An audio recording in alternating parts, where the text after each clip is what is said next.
Welcome to Closer to Venus. I'm Johnny Burke. Today's guest is Lucy Brand. She's an energy alchemist, galactic shaman, divine channeler, and founder of Energetic Essence Healing. She helps women to heal challenges in their current life through channeling the divine, angels, galactic beings, fairies, and looking at past lives, all of which we will be talking about today. Lucy, welcome to the program.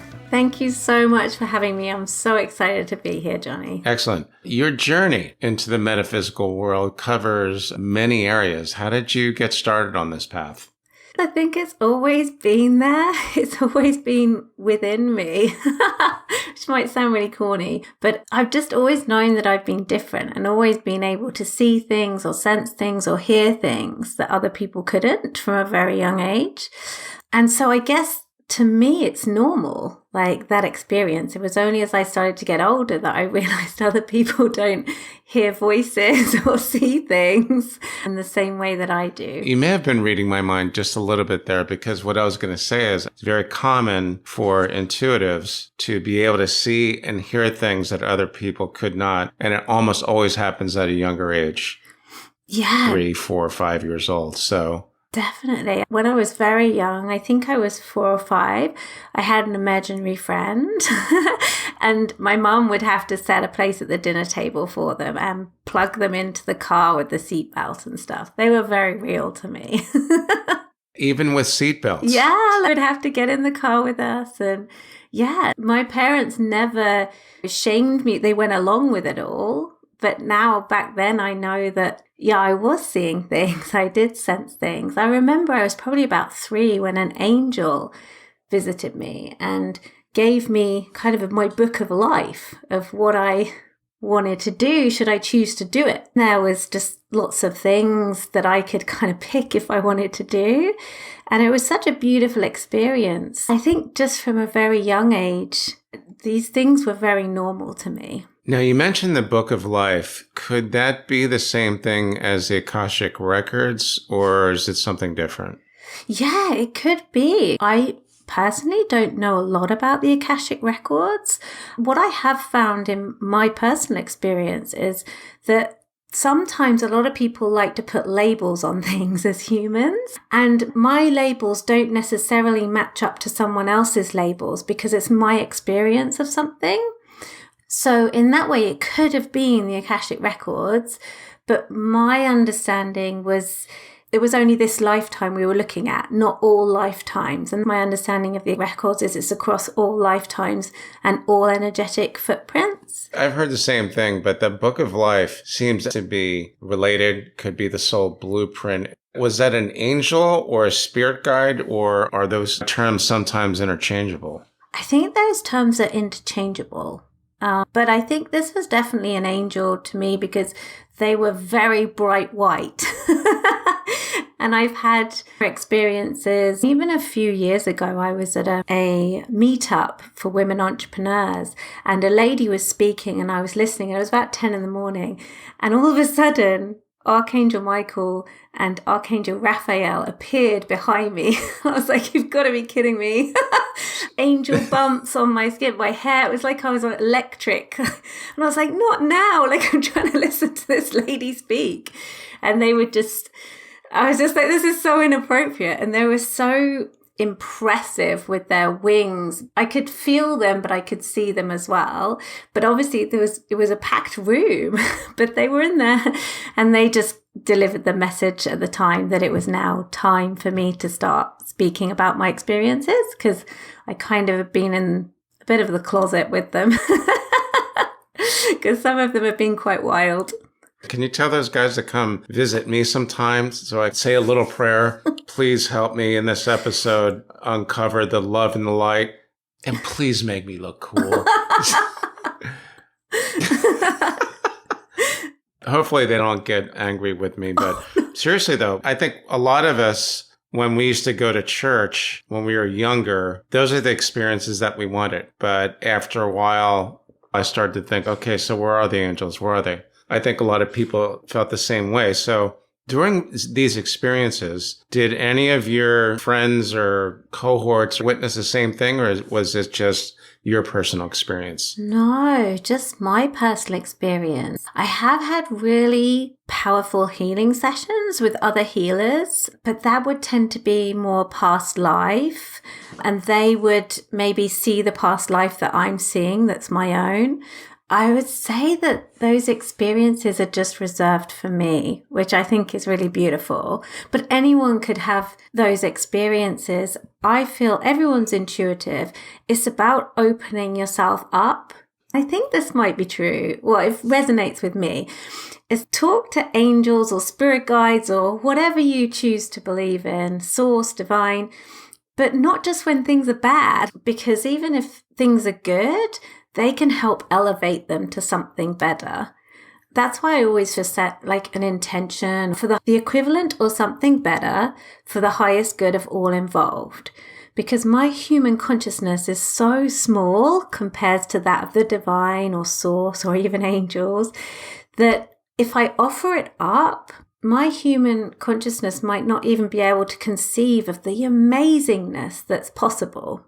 I feel that when I've worked with people trying to help them develop, it starts with a feeling in your body, listening for the feedback for them to come back to you. So speaking of the feeling and having them come back to you, do you find in your experience that expressing gratitude can raise our vibration and foster more communication? Don't know. That's a really good question. That might be true. Again, it's just something that I've done for such a long time. I'd probably take it for granted a bit because I have conversations with them all the time. My husband now knows the difference when I'm talking to myself or angels or something or him, because I'm constantly talking to beings, Really? spirits. Yeah. For me, they're in the room with me all the time. So it just never stops unless I tell them to go. Are they here now? Oh, yeah. They're all here all the time. When you have these communications, is it like telepathic? Is it like a voice in your head, or is it just a knowing? How does that work? I think it's all of them. Because you see, sometimes it can be difficult to translate into human words what they're showing me. So sometimes it can be difficult to translate. So for me, I see things or I sense things. Or sometimes I muscle test. If I'm too emotionally attached, it can make the signal a bit squiggly, if that makes sense. So then I will muscle test whether it's a yes or a no to something. But normally for me, it's seeing or hearing or feeling. And seeing as well, right? Yeah, I see everything. You actually see them. Yeah, sometimes it's a bit much. Like, to be honest with you, a lot of past lives aren't that pleasant for most of us. So when sometimes some of the things I see in past lives aren't that nice, and I'm like, oh, dude, you don't have to show me this. I get it. Like, I don't need to go. I like how you did that. Dude, you don't have to show me that. That's incredible. This is something I definitely want to get into, the past lives. But before we get to that, and we will, you have a vast background in this journey of yours. Energy Alchemist, Galactic Shaman, that might be an entire episode unto itself, and Divine Channeler. So what actually came first? I feel that it was the Divine Channeler because I've always been connected to the divine in some way and been able to channel things or see things or hear things. Then I would say the Energy Alchemist came probably in my 30s. Throughout my life, I would have people tell me, you're a healer. And I'd be like, but I don't want to be a healer. Stop it. To be honest, I shut it all down when I was 15 because the dead could contact me and I was hearing voices and stuff like that. It's hard enough being a teenager without that stuff. So I really shut it all off. But then late 20s, early 30s, I really started to open up to it again. And that's when I started looking more into shamanism and energy work. And that's when the Energy Alchemist came because I realized that I could help people through shifting energy and moving stuck energy. And then the Galactic Shaman, that was when my light language came through, probably about 5 years ago. Then started channeling beings from galactic realms. So they're different to angels. Wow. Okay. And I found when I started that, I had an Arcturian council of 12 that would help me with channeling. But now I can channel any galactic being I desire. Energy, shamanism, and channeling, it's connected, isn't it? Yeah, completely. It's all part of the quantum realm. At least that's what I've been told. Yes, this is all just my experience and my perspective. So my understanding of this is like, we're all one. So I am connected to the divine, but I'm also connected to an Arcturian being. And they're all just in different realms. But because time doesn't exist, I am in all those realms at the same time because I'm a multidimensional being. So when you kind of get that, wrap your head around it, you realize that you could channel anything or anyone. Even feel the energy sources of trees or nature on this planet. Everything has an energy signature. This might open up a completely different rabbit hole, but Arcturians, what do they look like and what is their intention? Or is that a topic for another day? No, I could give you a brief nutshell. From my experience, my connection, they're kind of the master healers of the universe and also very, very intelligent and also have the fastest spacecraft in the universe as well. So they do a lot of humanitarian work.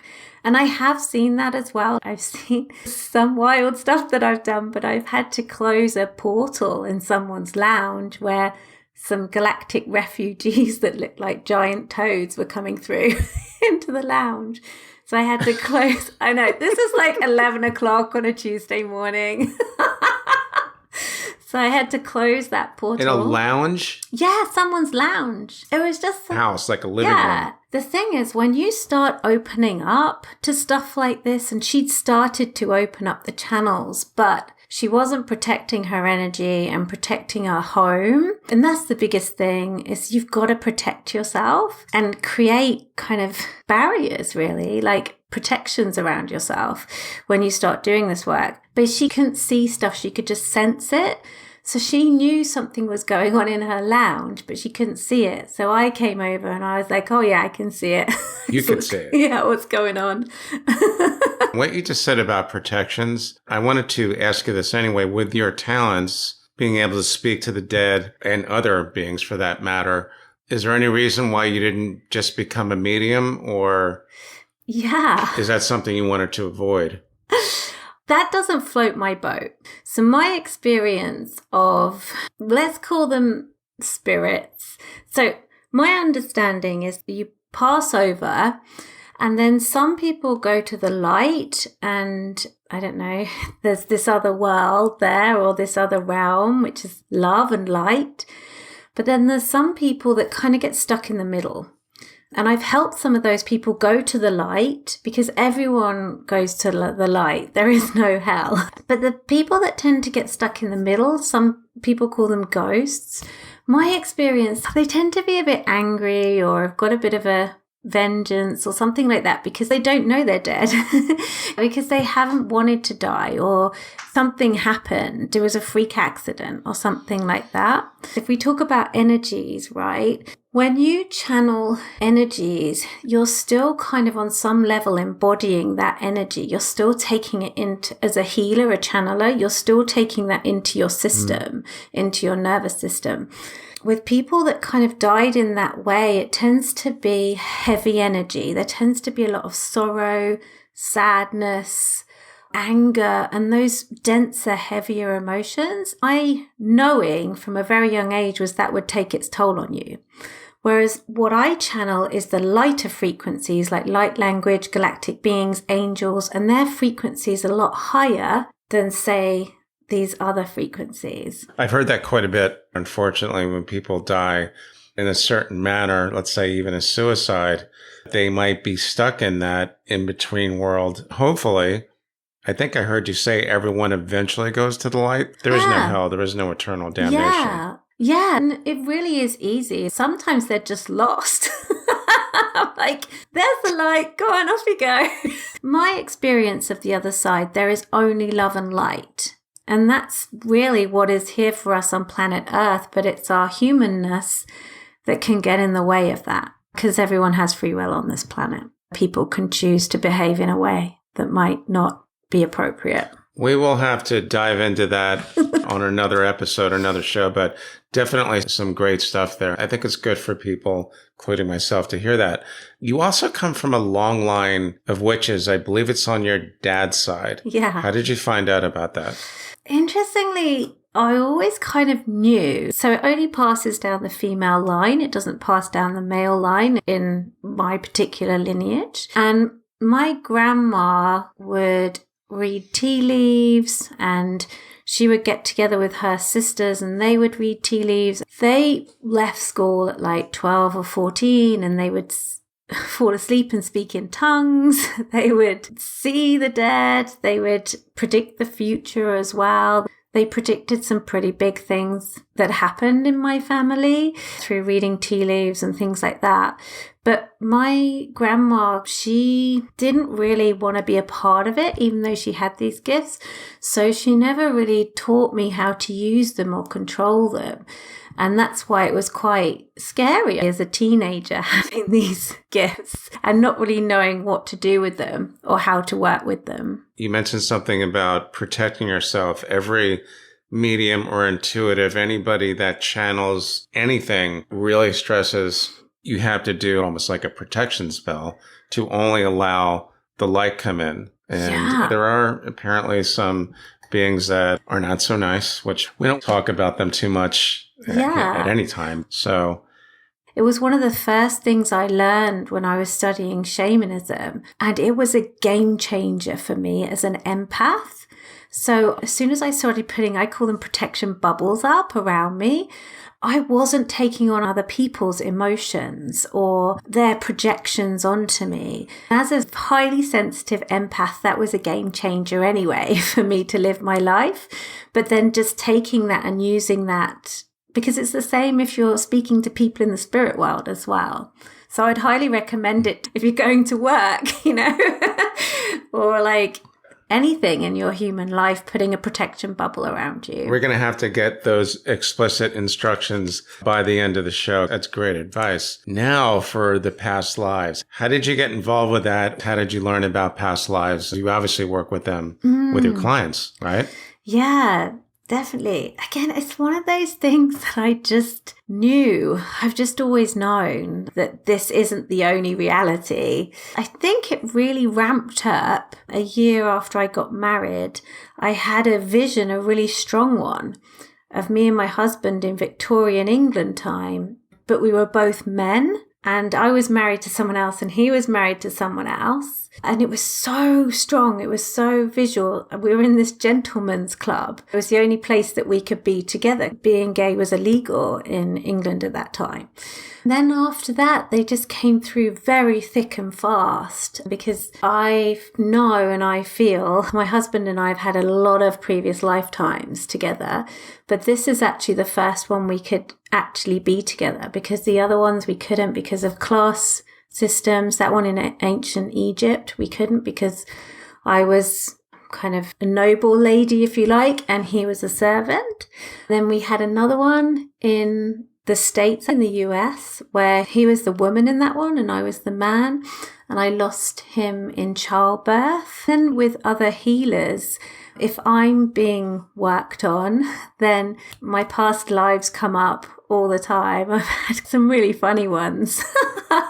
But then for clients, I just tune in. Like when they come to me with a challenge they're struggling with in this lifetime, I'll just check, is this a past lifetime thing? And then my guides will be like, yes. And then they'll normally show me what's going on. And I'll be like, all right, okay. It kind of links into karma as well. My understanding is that the same souls circle each other. So that Victorian past lifetime I mentioned, my wife in that lifetime is my mum in this lifetime. So my God. Yeah. So the same souls circle each other all the time. So that means stuff that perhaps you didn't work out in a previous lifetime, you then have the opportunity to work out in this lifetime. But also it means perhaps if you had a sticky situation in another lifetime, once you heal that from that other past lifetime, completely frees up your relationship or the situation in your current lifetime. And I've heard that as well from several people. What you just mentioned about how souls circle each other, is that related to the soul group or the soul family? Yeah, like you have a soul group and a soul family. My feeling on this is that once you've worked out your karma or you've completed, then different souls are going to come in. So your soul family is going to be forever changing because the whole goal is to evolve. That's the first time I've heard of the concept of the soul family evolving and changing. So one of the things I'd want to know about the past life in Egypt, about how long ago was that?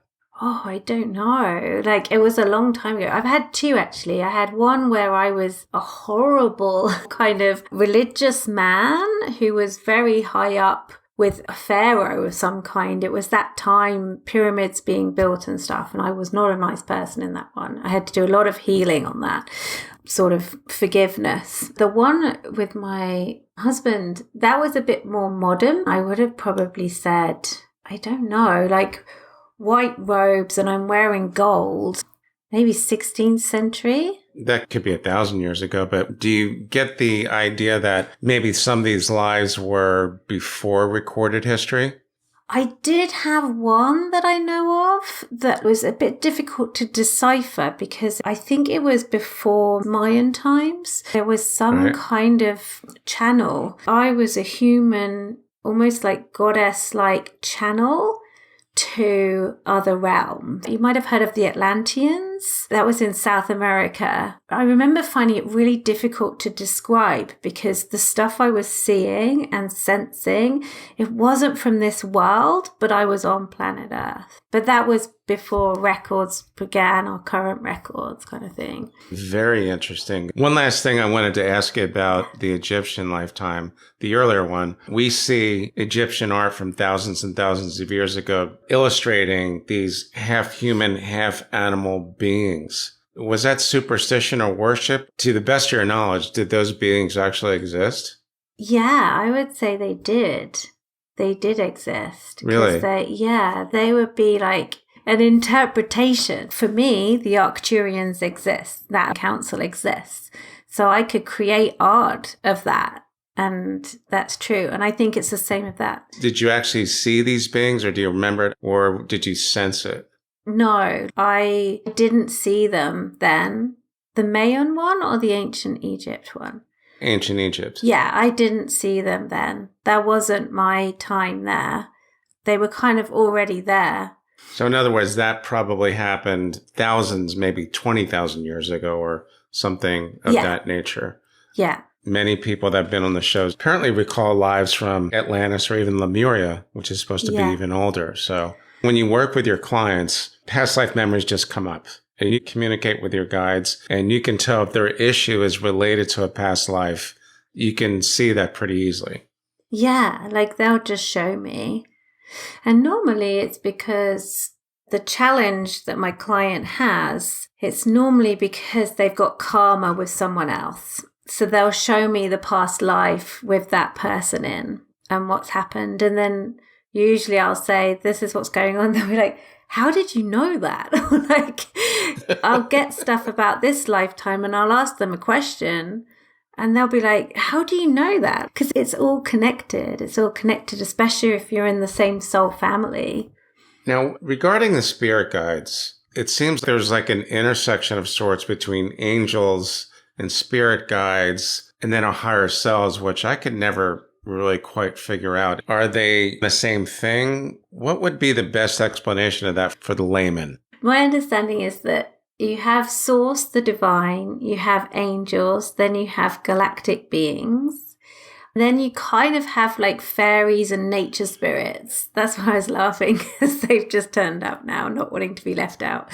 But they're quite earthbound, really. The higher self, I believe and think that that is actually part of you. So sharing one of the tricks of the trade here, like I have conversations with other people's higher selves sometimes to find out what's really going on. So if someone's acting out, I'd go and talk to their higher self and I'd be like, hey, what's really going on? Why are you really feeling sad? The thing is with us humans is that we will never say what's actually going on, especially if we're hurting or we're in pain. So if you want a direct answer, you go to the higher self of someone. When I start doing stuff like this, I always ask, is it divine and advisable? And I'll either get a yes, in which case I can proceed, or I'll get a no. I've rarely got a no. And when I get a no, it's like a lockdown. If I have a client and I'm doing healing work on their body, I can see every layer of their body in terms of the energetic imprints and things like that. Sometimes if the client's not ready to know information, that part's not ready to be healed yet, they'll block it off so I can't see it. Because they're very intelligent. Wow. So I always want to stay in the light, you know? I want to make sure that what I am doing is of the light and is good work. So that's why I always ask if it's divine and advisable. So I talk to higher selves all the time, and I think they're tied more to a person's spirit, an individual spirit, whereas I feel like angels aren't really tied to a human. I would tend to agree with that. It reminds me of what someone told me not too long ago. When we go through an earthly life and reincarnate and go into that space in between incarnations and come back, maybe it is the higher self, stays home while our human self is down here. Does that make sense?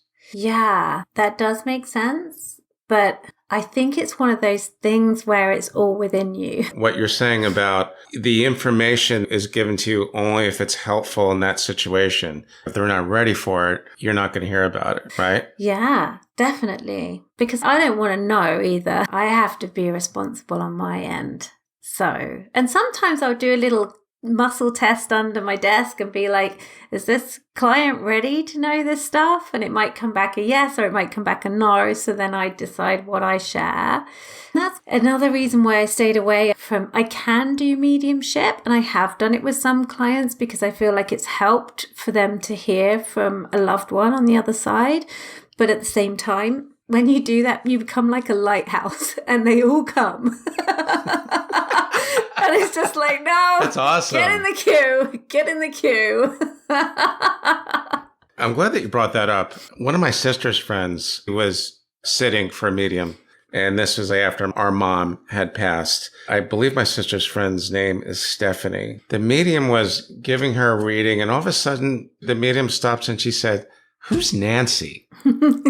My sister's friend said, "That's my friend." And he says, "Are you going to visit her?" She was. This woman is literally like jumping up and down and waving, and we think it was our mom. Does that sound plausible? Yeah, totally. That happens all the time. Like you can get people that other spirits that hijack as well. And you're like, get away. Like, this is their moment to shine. Like, that's incredible. Yeah. That's definitely good to know. You've apparently spoken to God. Was it God or Jesus, or is it, since we're all one anyway? Tell us about that. How did that happen? All of them. All of them. Yeah. So some people say the word God. I prefer the word divine because I think it's not as charged sometimes for people. But I feel that it's just an energy. It's an energy. Like angels are an energy. They can take form if they choose to. There's been a few times. One of the most powerful ones was when I went to see a healer because I was really struggling. I experienced a traumatic burglary in my 20s and I was really struggling to move past it. I went to see this healer and she was another one that said, "You're a healer." And I was like, "I don't want to be." While she was healing me, and it was amazing because what other healing modalities had never been able to do, I'd got memory loss from that event. She managed to bring that memory forward. I could then know what actually happened that night. I could clear it from my system and let it go. So she did that with the violet flame and she moved it out of my body. While she was doing that, Source spoke to me and said, "Lucy, if you want to, in this lifetime, your mission is to show women how to give love, receive love, be love, and be loved." And I was just like, whoa. okay. And then like afterwards, I was pretty shell shocked. I just remember going to the beach afterwards trying to process, well, I have to do this now. I can't like not do it. When I'm in a healing session that's focused on me, I go into a very deep meditative state, really deep states where I can access a lot of stuff. And I spoke to God again, and I was just trying to find out whether the burglary was my fault. And they said, no, it was not your fault. You were in the wrong place at the wrong time, and it wasn't supposed to happen. And that was hugely releasing for me, because I think sometimes with these things, we can blame ourselves, and we can really beat ourselves up about it. Whereas to just hear that I was just in the wrong place at the wrong time was very healing. Every time I'm in their presence, it's the best feeling. It's like love and bliss and joy and peace, all of that wrapped up in one. It's amazing. I've been told that by many people that some of these visits to energy healers are pretty incredible. I had one guest speaker a while back that said he basically felt like he met Jesus through a healer, an energy healer. And I thought that was pretty incredible. As was this episode. One last question. Can you give us a brief synopsis of the protective bubble that you mentioned before? Sure, of course. Like I said before, everything's within us. So I tend to connect to whoever I want. So I'll connect with Archangel Michael, and I imagine the energy of Archangel Michael, which is actually one of the most protective of angels. I imagine this bubble coming out from my torso, in front of me, above me, below me, and behind me. And then I say something like, only love and light can enter, and only love and light can leave. And so it is, thank you, divine within me. And that's it. Sometimes it might be a bit longer, like, please only allow in blessings and joy and peace and the same out as well, because it's not going to be a barrier. It's going to be a flow of energy. So the same way I only want to receive love and light, I only want to give love and light as well, in case someone challenges you a little bit or something, you want to respond and not react. Very good advice. I doubt I can top that, so I think we should end there. Lucy, thanks so much for joining us today. How can our listeners learn more about you online? Thank you so much for having me. I've loved it. You can find me at www.lucy-brand.com. I am on Instagram as well at Energetic Essence Healing. I'd love to hear from you. Excellent. I will put that in the notes and the transcript as well. You've been listening to Closer to Venus. I'm Johnny Burke. If you enjoyed today's episode, please consider subscribing. You can also leave us a review on iTunes as well. For more info, please go to closertovenus.com. Thanks again for tuning in, and we'll see you next time.